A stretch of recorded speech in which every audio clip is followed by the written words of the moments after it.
Alonso Lopez started our first race of the day here in Moto2 Aragon from pole position, and he quickly got to business, swiping across the front end of teammate Fermin Aldeguer as he looked to end the unbeaten run of the 16-year-old. Lopez hit the front and was quickly able to check out, extending an advantage out of nearly 2 seconds over Aldeguer, who eventually was able to battle his way ahead of the Dynavolt intact GP bikes of Lucas Tulovic and Adam Norridin.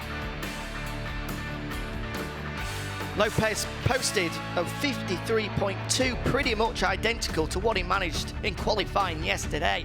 An electric pace at the start of the race, which nobody was able to live with. The alarm bells were ringing for Aldeguer as he swooped through on Tulovic and then Norridin in the space of a couple of laps. He then got to work, chipping away lap by lap, the gap coming down from 1.9 to 1.3.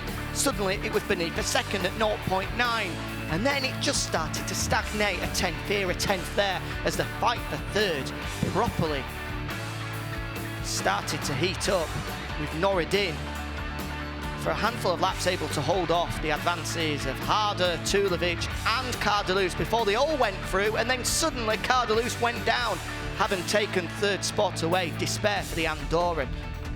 Hada hit third, with Tulovic able to respond, opening out that gap there of just under half a second with only a handful of laps remaining. Norridin crashed out of that fight and out of a top 5 place, whereas at the front on the penultimate lap, Aldeguer made his move stick down the back straight, firing his way in front of the 21 of Alonso Lopez before getting his head down and putting in a sensational lap to eventually take victory by 0.7 of a second, extending his championship lead out to 44 points, firmly placing one hand on the European Moto2 title.